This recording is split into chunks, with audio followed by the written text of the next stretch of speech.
Good morning बच्चों। एक बार फिर से आप सभी का स्वागत है एक नई एनर्जी और नई सुबह के साथ एनसीईआरटी सॉल्यूशंस पे। तो बच्चों, जैसा कि हमने पिछली वीडियो पे हमने द्विघात समीकरणों का इंट्रोडक्शन करवाया था, उनसे हम रूबरू हुए थे, परिचित हुए थे कि द्विघात समीकरण है क्या, उसे निकालते कैसे, उनका मानक रूप क्या है, स्टैंडर्ड फॉर्म द्विघात समीकरणों की, क्वाड्रेटिक इक्वेशंस की स्टैंडर्ड फॉर्म क्या है, इन सब से हम क्या हुए थे, इंट्रोडक्शन इनसे हुआ था हमारा, या परिचय इनसे हुआ था। तो बच्चों, वीडियो आगे बढ़ाने से पहले लाइक शेयर सब्सक्राइब एक बार कर दें, उसके बाद हम वीडियो आगे बढ़ते हैं। वीडियो लाइक और सब्सक्राइब जरूर कर दें और अपने साथ वालों के साथ शेयर भी करें। अब तो शायद आपने किया भी होगा। तो नई एनर्जी के साथ स्टार्ट करें। तो बच्चों, आज नई एक्सरसाइज, हम एक्सरसाइज 4.2 के कुछ क्वेश्चंस लेके आए हैं कि हमने क्या करना है। अब द्विघात समीकरण हमने कल बनाना सीखा था, तो आज हमने उसके मूल याद करने हैं। जैसा कि मैंने बताया था ना आपको, नई नई विधियों से, जैसे पिछले चैप्टर पे हमने सीखा था, कुछ विधियों से हमने रैखिक समीकरणों के हल निकाले थे, लीनियर इक्वेशंस के हल निकाले थे। तो अब कुछ विधियों से हम द्विघात समीकरणों के या क्वाड्रेटिक इक्वेशंस के हल निकालेंगे, या रूट्स निकालेंगे, या मूल निकालेंगे। ठीक है बच्चों, उनका मान याद करेंगे। मूल याद करना मतलब मान याद करना या रूट याद करना। ठीक है, तो चलिए बच्चों स्टार्ट करते हैं। आज की जो मेथड है वो कौन सी है? पहली मेथड गुणनखंड विधि या फैक्टराइजेशन मेथड। आप सभी ने पहले भी शायद ये विधि यूज की हो सकती है। ठीक है बच्चों, आज हम इसी मेथड को सीखेंगे, जिसके मैं 3 क्वेश्चन स्टार्टिंग के लेके आया हूं, और फिर तीसरा और चौथा 2 क्वेश्चंस और लेके आया हूं। इतने सारे क्वेश्चंस आज हम इस एक्सरसाइज पे करेंगे। ज़्यादा क्वेश्चन आप लोग करेंगे, लैंग्वेज दिए, बस उन्हीं को सॉल्व करना है। सॉल्व करने का तरीका आज ये देखेंगे वीडियो, तो क्लियर हो जाएगा। ठीक है बच्चों, उसके बाद ऐसे ही प्रॉब्लम दी होंगी, उनको क्वाड्रेटिक इक्वेशन द्विघात समीकरण पर पहले दर्शाना है, उसके बाद उनको हल करना है। तो चलिए शुरू करते हैं। पहला क्वेश्चन कौन सा है बच्चों? एक्स स्क्वायर ऋण 3x ऋण 10 बराबर 0। पहला क्वेश्चन का पहला पार्ट हमारा है। ठीक है बच्चों, तो सबसे पहले क्या करना है, जो हमारा कांस्टेंट वैल्यू है, ये अचर राशि है, अचर राशि को एक्स स्क्वायर के जो गुणनखंड है उससे गुणा करना है। ऋण 10 तरीका देखना है बच्चों। ठीक है, ये स्टेप 1 तरीके से शायद आपको आता भी होगा, फिर भी एक बार आप देख लें। जिसे नहीं आता है वो अच्छे से ध्यान देंगे, और जिसे आता भी है तो उनके डाउट भी क्लियर हो जाएंगे। एक बार देख लें। -10 इंटू, अब यहाँ पर एक्स स्क्वायर का कोई भी कोफिशिएंट दिया है, कोई भी गुणज दिया है, नहीं दिया है, तो हम क्या करेंगे, कोई नहीं दिया है तो हम क्या मानते हैं, 1 मानते हैं। तो ऋण 10 चिन्ह सहित ऋण 10 गुणा 1 बराबर ऋण 10। ठीक है बच्चों, और बीच वाला फिर देखेंगे हम, एक्स का गुणांक क्या है हमारा, एक्स का गुणांक हमारा क्या है, तो एक्स का गुणांक क्या है बच्चों, यहाँ पर ऋण 3 है ना। एक्स का गुणांक क्या है हमारा, ऋण 3। ठीक है बच्चों, अब स्टेप 3, ये सिर्फ समझाने के लिए स्टेप बना रहा हूँ, एग्जाम में ऐसा आपको कुछ नहीं करना है, ये सब दिमाग पे आपको सॉल्व करना है, रफ पे भी आप सॉल्व कर सकते हैं। तो आपको क्या करना है, जो बीच वाला पद है इसको तोड़ना है, इसके गुणनखंड करने हैं, और गुणनखंड ऐसे करने हैं। पहले वाले पद पे देखो कैसा चिन्ह आया, ऋणात्मक चिन्ह आया। तो हमने 2 संख्याएं ऐसी हमने ज्ञात करनी है जिनको घटाने पर, जिनको सब्सट्रैक्ट करने पर, क्योंकि ये जो गुणा करने पर चिन्ह कैसा आया है, ऋण का चिन्ह आया है, तो हम क्या करेंगे, 2 संख्याओं को घटाएंगे। अगर ये पॉजिटिव आता, अगर यहाँ पर +10 होता, तो हम क्या करते, 2 ऐसी संख्याएं ढूंढते जिनको जोड़ने पर आता। अभी यहाँ पर ऋणात्मक चिन्ह, तो घटाने पे बात कर रहे हैं। घटाने पे कितना आए, दोनों को 3 आए। कितना आए बच्चों, 3 आए।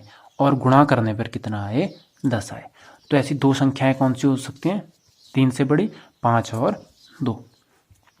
5 और 2, 5 में से अगर मैं 2 को घटाता हूं तो कितना आता है बच्चों, 3 आता है। और 5 में 2 को गुणा करता हूं, 5 × 2, तो ये कितना होता है, 3 होता है। तो ये हमारा परफेक्ट यहाँ पर मैच कर रहा है।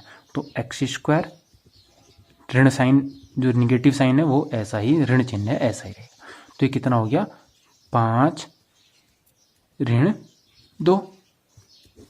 3 को क्या लिख सकता हूँ मैं, 5 ऋण 2 तो लिख सकता हूँ ना, 5 से 2 गया 3 ही तो होता है, वही बात है। ठीक है, गुणा एक्स ऋण 10 बराबर 0।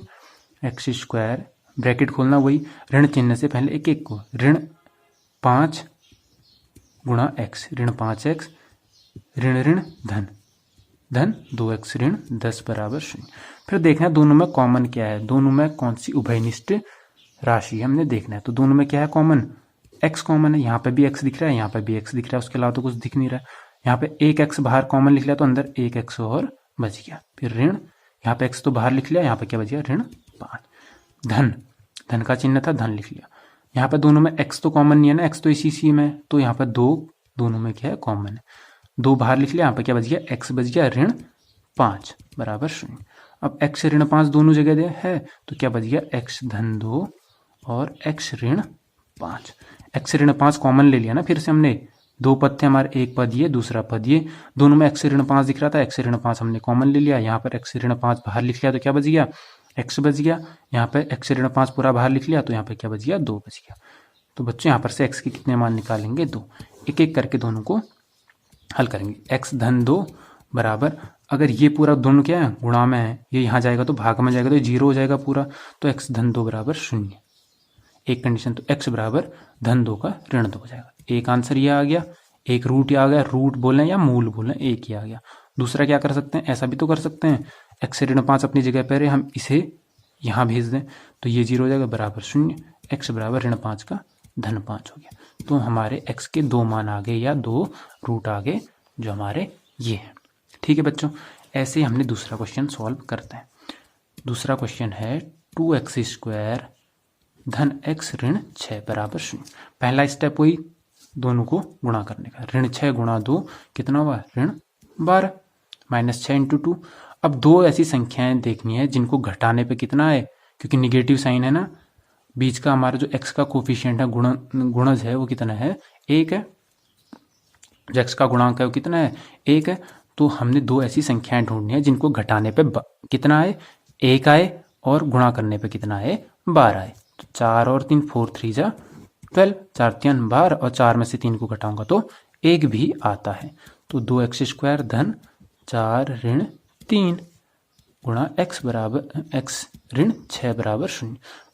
4 में से 3 गया, 1 ही तो बचा ना, वही तो है, ऊपर की चीज को ऐसे लिख सकता हूँ, जैसे क्या है 5 है तो 5 को 2 धन 3 भी तो लिख सकता हूँ ना, एक ही तो बात है। तो वही मैंने काम किया है, कुछ अलग नहीं किया है। प्लस 4x, 4 से इसे गुणा करेंगे 4x माइनस 3x ऋण 6 इक्वल टू 0। अब इन दोनों में क्या कॉमन है 2x कॉमन है, 2 भी है दोनों में, 2 दूना 4 होता है, 2 भी आ रहा है x भी आ रहा है। यहाँ पे क्या बच गया x धन 2 ऋण 3 हुआ तो x धन 2 बराबर 0। x धन 2 दोनों में कॉमन ले लिया, गुणा 2x ऋण 3 बराबर 0। अब x धन 2 बराबर 0 हो सकता है ना पहला, इसे अगर हम यहाँ भेज दें ये पूरा 0 हो जाएगा, तो x बराबर ऋण 2। और दूसरी कंडीशन हो सकती है 2x ऋण 3 बराबर 0, इस वाले को दाएं साइड भेज दें तो 2x बराबर 3 ऋण 3 का धन 3, x बराबर 3/2। तो x के हमारे कितने मान आ गए 2 मान आ गए, ये हमारा क्या हो गया x का रूट हो गया। ठीक है बच्चों, ऐसे ही तीसरा क्वेश्चन एक और लेके आओ ताकि रूट वाले क्वेश्चन में भी दिक्कत ना हो, घबराए नहीं आप। ऋण 2x under root 2x² plus 7x minus 5√2 is equal to 0 plus 5√2। ठीक है बच्चों, इसे हम क्या करते हैं, इसे सॉल्व करते हैं। तो काम वही करना है, पहले दोनों को गुणा कर देना। अब यहाँ पर रूट है तो थोड़ा मैं डिटेल में समझा देता हूँ, आप घबरा जाएंगे नहीं, तो घबराने की बात है ही नहीं, आपको स्टेप आते हैं। तो 5√2 इंटू √2, वही बोला ना, गुणांकों को हमने क्या करना है गुणा करना है। √2 से √2 को करेंगे, √2 इंटू √2 2 हो जाता है, √2 से √2 को करेंगे तो 2 हो जाएगा। ठीक है, रूट हट जाएगा तो 5 गुणा 2 बराबर 0। ये कितना आ गया 10, ये कितना आ गया हमारे दोनों के गुणा करने पर 10। अब हमने एक ऐसी संख्या ढूंढनी है जिसको क्या है प्लस 10 आ रहा है ना, जिसको जोड़ने पर कितना आए 7 आए, क्योंकि x का कोफिशिएंट x का गुणांक कितने है 7 है, जोड़ने पर 7 आए और गुणा करने पर 10 आए। यहाँ पर गुणा करने पर 10 आए, गुणा कर रहे हैं तो गुणा करने पर ही 10 आना चाहिए। तो क्या हो जाएंगी 5 और 2, 5 2 7, 5 दूना 10, 5 2 10 और 5 + 2 इतना। अंडर रूट 2x² अपनी जगह पे, प्लस इसे लिख लो 5 + 2x plus 5√2 equal to 0। Under root 2x², 2 को पहले लिख लेता हूँ कि कुछ भी लिख लो आप, कोई दिक्कत उस पर नहीं है, plus 5x plus 2x plus 5√2 is equal to 0। अब इन दोनों पे हमें कुछ कॉमन नजर नहीं आ रहा, इन दोनों पे नहीं आ रहा, तो क्या पता इन दोनों को एक साथ लिख लेते हैं। 5 वालों में कॉमन नजर आ रहा है ना, तो इनको एक साथ लिख, अंडर आगे पीछे लिखने से कोई दिक्कत नहीं है। 2x प्लस 5x प्लस 5√2, 2 धन 3 लिखूं या 3 धन 2 लिखूं, मान तो 5 ही आएगा ना, वही बात है। तो दोनों में कुछ कॉमन नजर नहीं आ रहा है ये दोनों हमारी राशियां क्या है, कौन सी, √2x² और 2x हमारी दोनों राशियां है ना। इन दोनों में हमें क्या नजर आ रहा है, एक तो x नजर आ रहा है और दूसरा √2 भी नजर यहाँ पे आ रहा है। आई बात समझ में बच्चों? तो हमारा दो चीजें हमारी क्या हो सकती हैं, चेक कर लेते हैं। √2x कॉमन ले लेते हैं, तो यहाँ क्या बची, √2 बाहर लिख लिया, x बच गया, तो सिर्फ x बचा, प्लस x बाहर लिख लिया 2, 2 को क्या लिख सकते हैं हम, √2 गुणा √2, √2 को 2 बार गुणा करेंगे तो पूरा 2 बनेगा। तो यहाँ पर एक √2 बाहर लिख लिया, अंदर क्या बच गया √2। ऐसे यहाँ पर कॉमन क्या दिख रहा है, 5 दिख रहा है, तो x धन √2 बराबर 0। यहाँ पर फिर दोनों में x धन √2 कॉमन दिख रहा है, और यहाँ क्या √2x प्लस 5 दिख रहा है बराबर 0। फिर वही काम, x धन √2 बराबर 0, तो x बराबर ऋण √2 और ऋण √2x धन 5 बराबर 0, तो √2x बराबर ऋण 5, x बराबर ऋण 5 बट्टे √2। तो x के क्या आ गए, हमारे 2 मान आ गए। तो ये घबराने की बात है ही नहीं। लेकिन एक चीज ध्यान देनी है कि 2 बार अगर सेम अंडर रूट को हम क्या करेंगे, गुणा करेंगे, तो क्या हो जाता है, सेम चीज अगर 2 गुणा 2 होता है तो 2 का वर्ग हो जाता है। ऐसे √2 गुणा √2 करेंगे तो √2 का वर्ग करेंगे, तो वर्ग से वर्गमूल कट जाता है, तो क्या आता है, 2 आता है। ऐसे ही √5 गुणा √5 करेंगे तो इसका मान 5 आएगा, क्योंकि इसका वर्ग हो जाएगा, वर्ग से वर्गमूल कट जाएगा, 5 बच जाएगा। ठीक है बच्चों, तो ऐसे ही मैंने 2 क्वेश्चन और लिखे थे, 3rd और 4th क्वेश्चन आप अपनी बुक पे देख सकते हैं। 2 संख्याएं ज्ञात करो जिनका योग 27 व गुणनफल 182 है। Find 2 numbers whose sum is 27 and product is 128। Clear है? ये दोनों मैंने संख्याएं क्या की थी, आपके लिए नोट डाउन की थी, मतलब क्वेश्चंस मैंने नोट डाउन किया था। तो ठीक है बच्चों, स्टार्ट करते हैं। माना, अब आप बोलोगे सेकंड क्वेश्चन क्यों नहीं करा? सेकंड क्वेश्चन लैंग्वेज वाला क्वेश्चन था, आप लोग उसे कर सकते हैं और सॉल्व करना है ऐसे ही फैक्टराइजेशन से। मेथड आपको आनी चाहिए। लैंग्वेज वाली प्रॉब्लम तो मैंने कितने सारी बता चुका हूं, प्रीवियस वीडियोस देख लेना। माना क्या है, क्या था हमारा, 2 संख्याएं या तो माना पहली संख्या मान लो बराबर x मान लो। Let us suppose first digit is equal to x, then second digit या दूसरी संख्या। अब क्या बोल रहा है, देखो अब क्या बोल रहा है, ध्यान देना। 2 संख्याएं ज्ञात करो जिनका योग 27 है। अब माना देखो, सीधी सी बात, माना ये क्या है, संख्याएं 20 और 7 है। ठीक है, क्लियर है? माना कुछ भी संख्याएं हो सकती हैं, 26 और 1 भी हो सकती हैं, 26 और 1 भी हो सकती हैं। 20 और 6 को जोड़ेंगे, 26 और 1 को ऐड करेंगे तो 27 आ जाएगा। 25 प्लस 2, 25 और 2 भी हो सकती हैं। तो माना मैं समझाने के लिए कोई आपको ले रहा हूँ 2 संख्याएं ये, तो पहली संख्या माना 20 है, तो दूसरी संख्या को क्या लिख सकता हूं मैं, दोनों का सम कितना आ रहा है, 27 माइनस कर सकता हूं 20 बराबर 7। जो दोनों का योग है उसमें से पहली संख्या घटाऊंगा तो दूसरी संख्या हमें मिल जाएगी।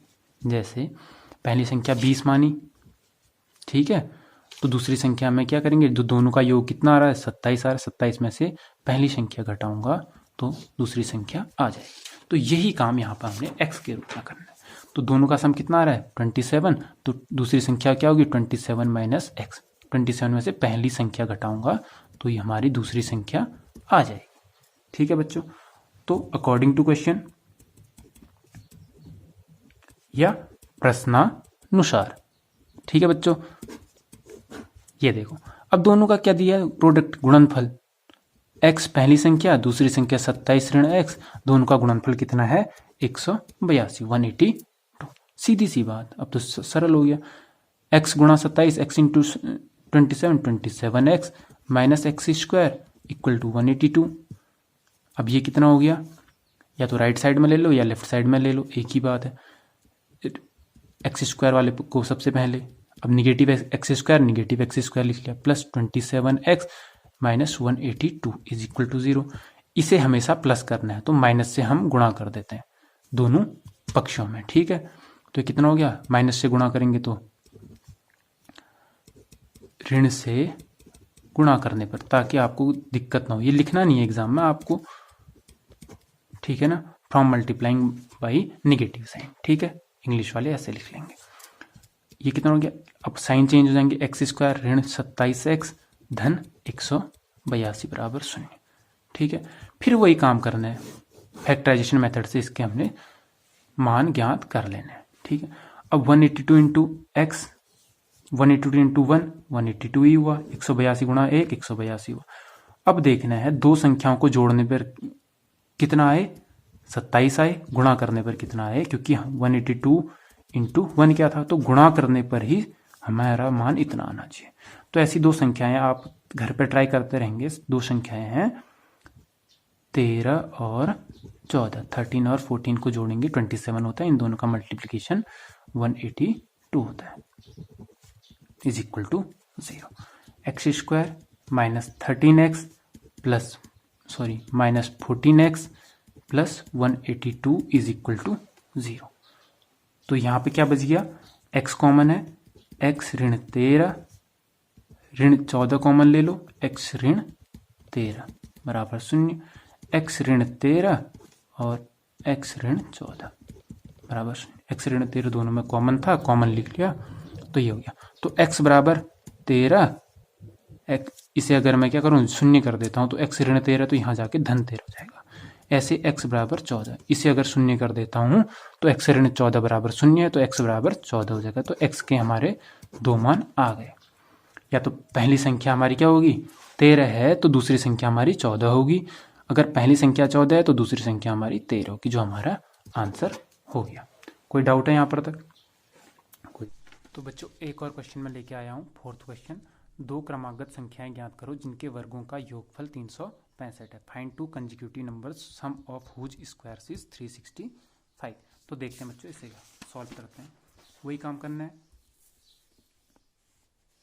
माना कंसेक्यूटिव नंबर्स वाला मैंने क्वेश्चन आपको पहले भी बताया है, कैसे करते हैं। कंसेक्यूटिव नंबर्स मतलब क्रमागत संख्याओं में एक संख्या के बाद दूसरी संख्या निकालनी हो तो एक जोड़ देते हैं। माना पहली संख्या